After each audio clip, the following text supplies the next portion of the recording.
అందరికీ కూడా ఆ అమ్మవారి ఆశీస్సులు ఉండాలని మనస్ఫూర్తిగా ఆ తల్లిని వేడుకుంటూ ఈరోజు మనం భూదేవి కథ గురించి తెలుసుకుందాం.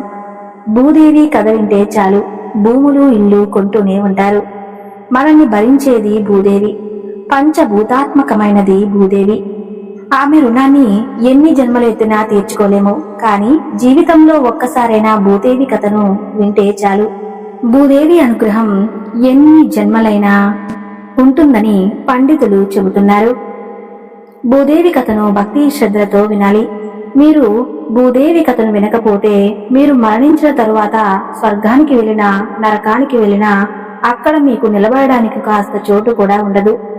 అందుకోసమైనా భూదేవి కథను ఒక్కసారైనా సరే వినాలని పండితులు చెబుతున్నారు. మరి ఆ కథ ఏమిటో ఇప్పుడు మనం ఈ వీడియోలో తెలుసుకుందాం. అంతకన్నా ముందు ఈ వీడియో నచ్చితే లైక్ చేసి షేర్ చేయండి. అలాగే మా ఛానల్ని సబ్స్క్రైబ్ చేసుకుని మాకు సపోర్ట్ చేయండి. ఇక వీడియోలోకి వస్తే, పూర్వం ఒక ముసలి అవ్వ తన నలుగురు కొడుకులు కోడలతో నివసిస్తూ ఉండేది. ఆ అవ్వకు దాన గుణం ఎక్కువ. అలా దానాలు చేసి చేసి చివరకు తాను చాలా పేదరాలు అయింది. అయినప్పటికీ తన ఇంటి ముందుకు ఎవరు వచ్చినా ఏమీ లేదని పంపించేది కాదు. తనకు ఉన్నదానిలోనే ఎంతో కొంత దానం చేసేది. ఇది పెద్ద కోడలికి తప్ప మిగిలిన కోడలకు నచ్చేది కాదు. అవ్వ పెద్ద కోడలికి అత్తగారంటే చాలా ఇష్టం. పెద్ద కోడలు అవ్వ ఏమి దానం చేసినా ఒక్క మాట కూడా అనేది కాదు. చాలా మంచిది. ఇక అవ్వ విషయానికి వస్తే అవ్వ కూడా చాలా మంచిది. అందరి కోడళ్లను సమానంగా చూసేది. అయితే అవ్వ చేసే దాన ధర్మాల గురించి, పుణ్యకార్యాల గురించి నారదుడు ధర్మరాజుకు చెప్పాడు. నారదుడు ధర్మరాజుతో ఇలా అంటాడు: భూలోకంలో ఒక అవ్వ నీకు మించిన దాన ధర్మాలు చేస్తుంది. దాని కారణంగా ఆమెకు పదవిని ఇవ్వవలసిన పరిస్థితి రాబోతుంది అని పుల్లవేశాడు నారదుడు. ఆ మాటలు విన్న ధర్మరాజు, ఏంటి, నాకన్నా అవ్వ ఎక్కువ దానాలు చేసిందా? ఎవరు ఆమె? ఆమె ఎవరో తెలుసుకొని ఆమె తనకంటే ఏ విషయంలో గొప్పదో తెలుసుకొని రమ్మని ధర్మరాజు యమధర్మరాజుకు భూలోకానికి పంపించాడు. యమధర్మరాజు సామాన్య మానవ రూపంలో ఒక పేదవాడిగా ఆ అవ్వ గ్రామంలో తిరగడం ప్రారంభించాడు. ప్రతి ఇంటి ముందుకు వెళ్లి తన దగ్గర బట్టలు లేవు, కొన్ని బట్టలు దానం చేయండి అని అడిగాడు. కాని ఎవరూ కూడా తనకు సహాయం చేయలేదు. అలా అందరూ ఇంటికి వెళ్లి అడుగగా చివరికి అవ్వ ఇంటికి చేరాడు. కాని పేదవాడి రూపంలో ఉన్న యమధర్మరాజు అవ్వ ఇంటికి చేరేసరికి చాలా చీకటి పడింది. అవ్వ, తన కొడుకు కోడలు అందరూ కూడా నిద్రపోతున్నారు. ఆ పేదవాడు అవ్వ ఇంటి ముందు నిలబడి ఇలా అంటాడు: అమ్మా, బయటకు రండి, చాలా చల్లగా ఉంది బయట, కప్పుకోవడానికి వస్త్రం ఏదైనా ఉంటే దానం చేయండి అంటాడు. ఆ మాటలు విన్న అవ్వ కోడలను పిలిచి, బయట ఎవరో పిలుస్తున్నట్లు ఉన్నారు, ఒకసారి బయట ఎవరైనా ఉన్నారేమో చూసిరండి అంటుంది. దానికి చిన్న కోడలు ఇలా అంటుంది: సమయం 12 అయింది, ఇంత అర్ధరాత్రి వేళ ఎవరైనా వస్తారా? మీకంటే ఎలాగో నిద్ర రాదు కాబట్టి మీరే స్వయంగా వెళ్లి బయట ఎవరు ఉన్నారో చూడండి, ఎందుకని మా నిద్రను చెడగొడుతూ ఉన్నారు అంది. ఆ మాటలు విని అవ్వ బయటకు వెళ్లిపోయింది. ఇంతలో పెద్ద కోడలు వచ్చి, ఆగండి అత్తయ్య, నేను వెళ్లి చూస్తాను అంటుంది.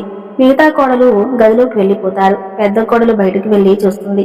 అక్కడ పేదవాడి రూపంలో ఉన్న యమధర్మరాజు ఇలా అంటుంది: ఎవరండి మీరు? ఇంత రాత్రి వేళ ఎక్కడా ఏం చేస్తున్నారు? మీకు ఏ సహాయం కావాలి అని అంటుంది. దానికి ఆ పేదవాడు, అమ్మా, నాకు చాలా చలిగా ఉంది, దుప్పటి ఏదైనా ఉంటే దానం చేసి పుణ్యం కట్టుకో తల్లి అంటాడు. అప్పుడు పెద్ద కోడలు, ఒక్క నిమిషం ఇక్కడే ఉండండి అని చెప్పి తన అత్తగారి దగ్గరికి వెళ్లి అతను చెప్పింది అంతా కూడా చెబుతుంది. దానికి అవ్వ పెద్ద కోడలితో ఇలా అంటుంది: సరే అయితే తనకు మీ మామగారు కప్పుకున్న కంబలిని ఇచ్చి మీ మామగారికి నా దుప్పటిని ఇవ్వు. మనం ఎలాగో కిటికీలు తలుపులు వేసి పడుకుంటున్నాం కాబట్టి అంతగా చలివేయదు అంటుంది. ఆ మాటలు విన్న పెద్ద కోడలు, సరే అత్తయ్య అని చెబుతుంది.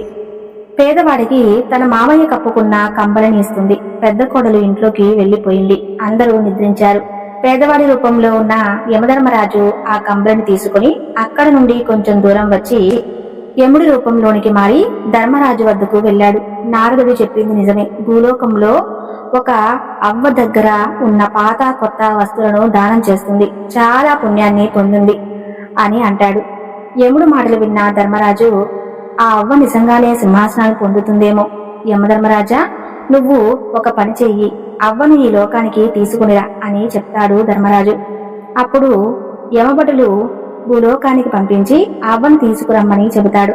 అవ్వ యమలోకానికి చేరుకుంటుంది. కాని ఆమె నిలబడడానికి కొంచెం భూమి కూడా లేదు. చుట్టూ నీళ్లే ఉన్నాయి. అది చూసిన అవ్వ, నేను భూలోకంలో చాలా దాన ధర్మాలు పుణ్యకార్యాలు చేశాను, అయినా నేను నరకానికి వచ్చాను అని నాకు బాధగా లేదు. కాని యమధర్మరాజా, ఏమిటి ఇది? నాకు నిలబడడానికి కొంచెం కూడా చోటు లేదు అంటుంది. అప్పుడు నీ భూలోకానికి ధర్మరాజు వచ్చి, నువ్వు చాలా పుణ్యకార్యాలు అయితే చేశావు, కానీ నువ్వు భూదేవి కథను వినలేదు. అందుకే నీకు ఇక్కడ నిలబడడానికి భూమి దొరకడం లేదు.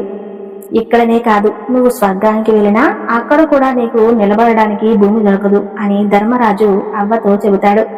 ధర్మరాజా, యమధర్మరాజా, మీరిద్దరూ పుణ్యాత్ములు కదా, అయితే నాకు సహాయం చేయండి. నేను నా కాళ్ళ కింద భూమి లేకపోతే నేను ఎలా నిలబడతాను?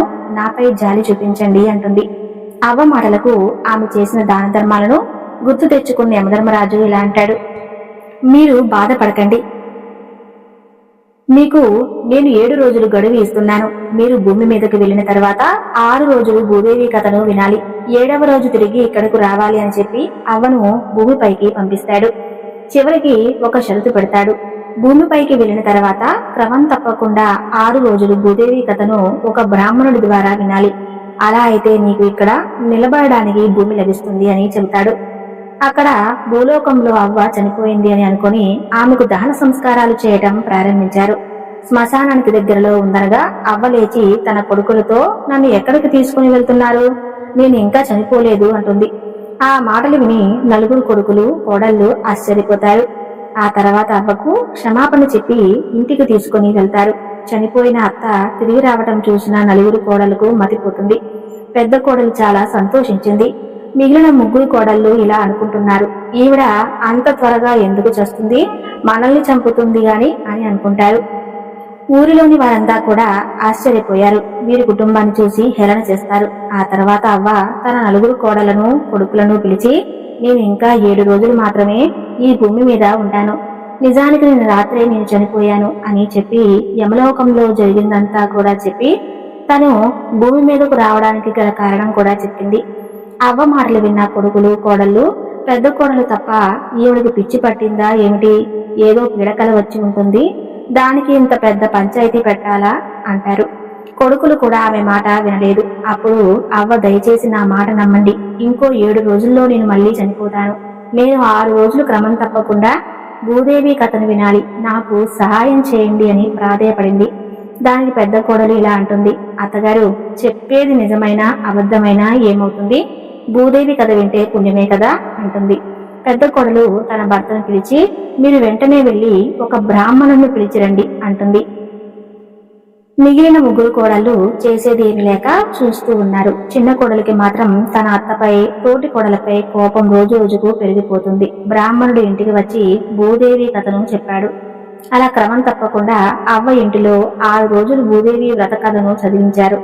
ఇక 7వ రోజు ఉదయాన్నే అవ్వ నీటితో నింపిన చెంబును, దారమును, 5 రూపాయలను, బెల్లాన్ని తీసుకుని కొడుకు కోడలను పిలిచింది. మీరందరూ కలిసి నాతో రావి చెట్టు వద్దకు రండి, అక్కడ భూదేవి కథను చివరిగా విందాం అంటుంది. ఈ రోజు నేను మీ అందరినీ విడిచి వెళ్లిపోతాను. రేపు తెల్లవారేసరికి ఈ లోకాన్ని వదిలేస్తున్నాను అని చెబుతుంది. ఆ మాటలు విని కొడుకు కోడలు ఏమీ మాట్లాడరు, నిస్సహాయంగా చూస్తూ ఉంటారు. బ్రాహ్మణుడు అవ్వ తన 4 కొడుకు కోడలు రావి చెట్టు వద్ద భూదేవి కథ వింటారు. కథ పూర్తయిన తర్వాత అవ్వ లేచి తనతో తెచ్చుకున్న నీటిని రావి చెట్టు మొదట్లో పోసి కోడలను దారం ఇచ్చి చెట్టు కట్టమని చెప్పింది.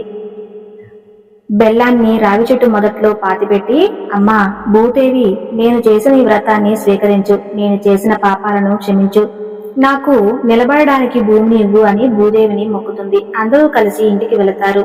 అవ్వ తన కొడలతో ఇలా ఉంటుంది, ఈ రోజు నా చివరి రోజు, నాకు నవకాయ వంటలు చేసి పెట్టండి, నేను ఆనందంగా ఇక్కడి నుండి వెళ్లిపోతాను అంటుంది. దానికి చిన్న కోడలు ఇలా అంటుంది, ఏమైందని మీకు నవకాయ వంటలు చేయాలని? అన్ని దానాలు పూజలు వ్రతాలు చేసి మమ్మల్ని కటిక పేదవారిని చేశారు. మీరు ఏదో నిజంగానే చనిపోతారని మేము నమ్మి మీకు ఇన్ని సేవలు చేస్తూ ఉన్నాము. మీరందరూ ఏది చెప్తే అది గుడ్డిగా నమ్ముతున్నారు అని అందరిపై విరుచుకుపడుతుంది. పెద్ద కోడలు ఇక చాలు ఆపు, నువ్వు ఏమీ మాకు సహాయం చేయనవసరం లేదు. అత్తయ్య, మీకు నేను నవకాయలు చేసి పెడతాను, ఎవరు నన్ను ఆపుతారో చూస్తాను అంటుంది పెద్ద కోడలు. ఒకసారి ఇంటికి వెళ్లి ఒక్కో పదార్థం తెచ్చి వంట చేస్తుంది. అందరినీ పిలిచి భోజనం చేయమంటుంది. కానీ చిన్న కోడలు తినదు. అప్పుడు అవ్వ, రేపొద్దున్నే నేను వెళ్ళిపోతాను, ఈ ఒక్కరోజు నాతో కలిసి భోజనం చేయరా తల్లి అని చిన్న కోడల్ని పిలుస్తుంది. ఇష్టం లేకపోయినా అందరితో కలిసి భోజనం చేస్తుంది కోడలు.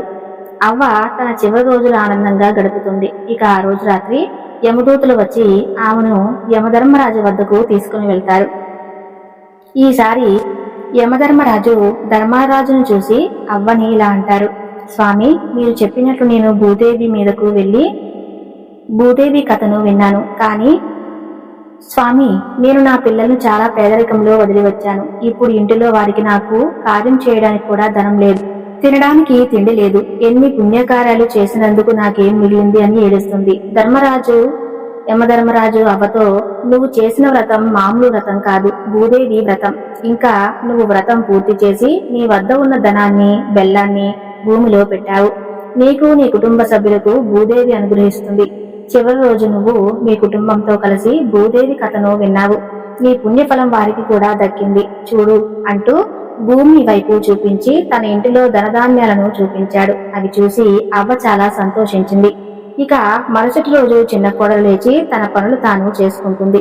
మిగిలిన కోడలు కూడా నిద్రలేచి తన అత్తగారి వద్దకు వెళ్లాలనుకున్నారు, కానీ వెళ్ళలేదు. పెద్ద కోడలు అత్త దగ్గరకు వెళ్తుంది. ఆమె చనిపోవడం చూసి బాగా ఏడుస్తుంది. ఆమె ఏడుపు విని అందరూ వచ్చారు. కొడుకులు ఇలా అనుకున్నారు, పోయినసారి మనం అమ్మ చనిపోయింది అని అందరినీ పిలిచి అవమానాన్ని పొందాం, ఈసారి మనం నలుగురుమే ఈ కార్యాన్ని ముగిద్దామని అనుకుంటూ ఉంటారు. చుట్టుపక్కల ఇంట్లో ఉన్న అందరూ చూస్తూ ఉన్నారు. చివరగా దహన సంస్కారాలు పూర్తి అయ్యాయి. ఇంతలో కొంతమంది ఆడవారు అవ్వ ఇంటి ముందుకు వచ్చి పాటలు పాడారు. కోడలను పిలిచి ఒక కుండను అక్కడ పెట్టమన్నారు. మా భర్తలు శ్మశానం దగ్గరకు వెళ్లారు, వారు తిరిగి వచ్చాక కుండను అక్కడ పెడతాను అంటారు. ఇంతలో వారి భర్తలు వచ్చేశారు. భార్యలు కుండను అక్కడ పెడతారు. ఆడవారు ఆ కుండ చుట్టూ 5 సార్లు పాట పాడుతూ తిరిగి వెళ్లిపోతారు. కోడలు అత్తగారి గదిలో ఉంటుంది. గ్రామంలో ఉన్నవారు వీరి పరిస్థితిని చూసి సాయం చేయటానికి వచ్చారు. ఒక్కో రోజు ఒక్కొక్కరు భోజనం పెడతామని మాట ఇస్తారు. ఇంతలో ఆ గదిలోని పెట్టి శబ్దం వచ్చింది. పెద్ద కోడలు ఏమిటి అని పెట్టి తీసి చూసింది. పెట్టె మొత్తం డబ్బుతో నిండి ఉంది. వెంటనే తన గదిలోకి వెళ్ళింది. ఆమె గదిలో కూడా డబ్బు, బంగారం ఉన్నాయి. వంట గదిలో చూసింది. సరుకులన్నీ నిండి ఉన్నాయి. అవి చూసి పెద్ద కోడలు ఆనందంతో తన భర్తను పిలిచింది. తన భర్త చిరాకుగా, ఇప్పుడు ఇంట్లో ఏమీ లేవు, ఎక్కడికి వెళ్ళి ఏం తీసుకురాను అని అంటాడు. దానికి పెద్ద కోడలు, మీరు ఎక్కడికి వెళ్ళనవసరం లేదు, ఒకసారి ఇంటిలోనికి రండి అంటుంది. పెద్ద కోడలు భర్త మిగిలిన వారందరూ కూడా ఇంట్లోకి వచ్చి చూసేసరికి ఇల్లంతా డబ్బుతో, వస్తువులతో, ఆహార పదార్థాలతో నిండి ఉంటుంది. మిగిలిన 3 కోడళ్లు తమ గదుల్లోకి వెళ్లి చూసుకున్నారు. 2వ కోడలికి, 3వ కోడలికి కొంచెం డబ్బు మాత్రమే లభించింది. కానీ చిన్న కోడలకు అసలు ఏమీ లభించలేదు. అది చూసి 2 కోడళ్లు ఇలా అంటారు, నువ్వు అందరినీ అగౌరవపరుస్తూనే ఉంటావు, అందుకే నీకు ఏమీ లభించడం లేదు అని అంటారు. దానికి పెద్ద కోడలు, మనమంతా ఒకటే చూడు, చిన్న తోటి కోడల్లా నువ్వు బాధపడకు, నా దగ్గర ఉన్న కొంచెం డబ్బును నీకు ఇస్తాను అని అంటుంది. పెద్ద కోడలు మనసు అర్థం చేసుకున్న మిగిలిన 3 కోడళ్లు ఆమెకు క్షమాపణ చెప్పారు. ఇంతలో ఒక ఆమె వచ్చి, మీకు నేను భోజనం తయారు చేస్తాను, ప్రస్తుతానికి ఈ టిఫిన్ చేయండి అంటుంది. అప్పుడు పెద్ద కొడుకు ఇలా అంటాడు, చూడండి అమ్మా, మా అమ్మ చనిపోయే ముందు మా చేత భూదేవి వ్రతం చేయించింది. దాని కారణంగా మాకు తరగని ఆస్తి వచ్చింది. మీరు మాకు సహాయం చేస్తానందుకు కృతజ్ఞతలు, కానీ మాకు మీ సహాయం ఇంకా అవసరం లేదు అని వినయంగా చెప్పి ఆమెను పంపించి వేస్తాడు. వారికి సిరి సంపదను ప్రసాదించేందుకు తమ తల్లికి, భూదేవికి కృతజ్ఞతలు చెప్పుకున్నారు. వారందరూ కూడా వారి తల్లిలాగానే ఎన్నో దాన ధర్మాలు, పుణ్యకార్యాలు చేయాలని అనుకున్నారు. ఇదంతా చూసిన అవ్వ చాలా సంతోషించింది. చిన్న కోడలతో వచ్చిన మార్పును చూసి ఆనందించింది. ఇంతలో అక్కడకు పుష్పక విమానం వచ్చింది. అవ్వ ధర్మరాజు వంక చూసింది. నువ్వు చేసిన పుణ్యకార్యాలకు స్వర్గలోకానికి వెళ్లే అర్హత పొందావు, ఆనందంగా స్వర్గలోక సుఖాలను అనుభవించు అని అవ్వను స్వర్గంలోనికి పంపించాడు. అవ్వ తన కుటుంబానికి భూదేవి వ్రతక్కువ విలువ తెలిపింది. కాబట్టి మీరు ఎన్ని దాన ధర్మాలు, పుణ్యకార్యాలు చేసినా ఖచ్చితంగా భూదేవి కథను వినాలి. ఈ కథ భక్తి శ్రద్ధలతో విన్నవారికి భూదేవి అనుగ్రహం కలుగుతుంది. ఇల్లు భూములు కొంటూనే ఉంటారు. చూశారు కదా, ఈ వీడియో నచ్చితే తప్పకుండా లైక్ చేసి మన ఛానల్ ని సబ్స్క్రైబ్ చేయండి.